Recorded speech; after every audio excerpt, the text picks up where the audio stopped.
Buletin Kafah 11 Muharram 1443 Hijriah dengan judul Merdeka yang Sebenarnya. Bismillahirrahmanirrahim. Assalamualaikum warahmatullahi wabarakatuh. Pekan ini kita merayakan 76 tahun kemerdekaan negeri ini dari penjajahan. Dengan usia kemerdekaan 76 tahun, semestinya tujuan kemerdekaan sudah bisa diwujudkan. Namun, faktanya tidak demikian. Tujuan kemerdekaan masih jauh terwujud. Eksploitasi atas negeri ini dan penduduknya masih begitu terasa, layaknya zaman penjajahan dulu atau bahkan lebih. Kekayaan alam negeri ini juga belum dirasakan hasilnya untuk kesejahteraan rakyat. Betul, penjajah tidak lagi hadir dalam secara fisik, namun tangan-tangannya tetap mencengkram dengan berbagai mekanisme dan cara, termasuk melalui proksi-proksinya atau agen dan komprador. Di dalam Kamus Besar Bahasa Indonesia, kata merdeka berarti bebas. Bebas dari penghambaan, penjajahan, dan sebagainya. Berdiri sendiri, tidak terikat, tidak bergantung kepada orang atau pihak tertentu. Merdeka juga berarti bisa berbuat sesuai kehendak sendiri. Penjajahan berarti eksploitasi, pengekangan dan perampasan kehendak. Pihak yang dijajah dieksploitasi semata demi kepentingan penjajah. Pihak yang dijajah dikekang dan dirampas kehendaknya. Mereka tidak berdaulat. Mereka tidak bisa bebas bertindak sesuai kehendaknya sendiri. Sebaliknya, kehendak mereka dibatasi dan diatur oleh pihak yang menjajah.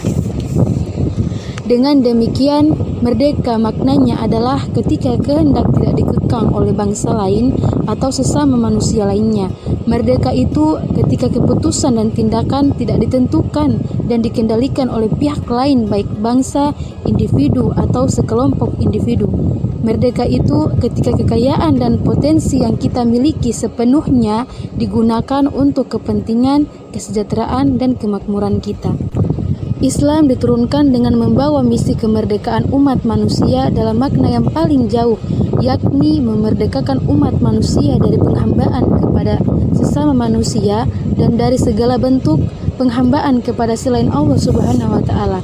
Misi itu dinyatakan di dalam surat Rasulullah SAW yang dikirimkan kepada penduduk Najran.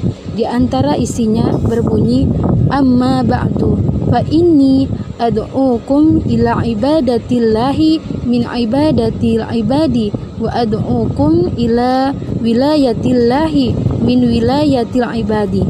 Amma ba'du, aku menyeru kalian untuk menghambakan diri kepada Allah dan meninggalkan penghambaan kepada sesama hamba manusia. Aku pun menyuruh kalian agar berada dalam kekuasaan Allah dan membebaskan diri dari penguasaan oleh sesama hamba manusia. Al-Hafiz Ibnu Katsir Al-Bidayah wa An-Nihayah.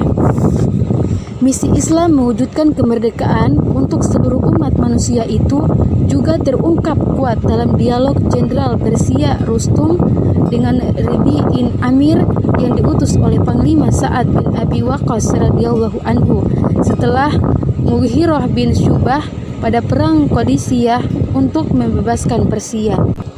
Islam diturunkan oleh Allah Subhanahu wa taala memang untuk memerdekakan umat manusia secara hakiki dari segala bentuk penjajahan. Penjajahan itu hakikatnya merupakan bagian dari bentuk penghambaan kepada manusia.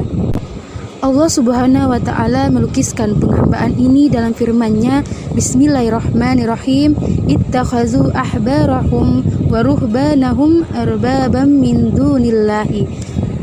Mereka Bani Israel menjadikan para pendeta dan para rahib mereka sebagai Tuhan-Tuhan selain Allah. Quran Surat At-Taubah ayat 31. Pada zaman modern ini, pembuatan aturan hukum menjadi jalan penjajahan atau eksploitasi yang paling mematikan. Mereka mengesahkan aturan hukum yang lebih menguntungkan oligarki, para kapitalis cukong, dan pihak asing, meski banyak ditentang oleh rakyat dan lebih merugikan rakyat. Islam bisa membebaskan masyarakat dari semua penghambaan dan penjajahan dan eksploitasi modern itu. Caranya dengan mengembalikan hak membuat hukum kepada Allah Subhanahu wa taala, mengembalikan kedaulatan kepada syariah. Dengan begitu, kedudukan semua manusia setara, sama-sama menghambakan diri kepada Allah dan tunduk pada syariahnya. Inilah yang bentuk kemerdekaan yang hakiki. Allah Subhanahu wa taala berfirman, Bismillahirrahmanirrahim. Alif Lam Ra. Kitabun anzalnahu ilaika litukhrijan nasa minaz zulumati ilan nuri bi'izni rabbihim ila siratil azizil hamid. Alif Lam Ra. Inilah kitab yang kami turunkan kepada kamu supaya kamu mengeluarkan manusia dari gelap gulita menuju cahaya terang benderang dengan izin Tuhan mereka, yaitu menuju jalan Tuhan yang Maha Perkasa lagi Maha Terpuji.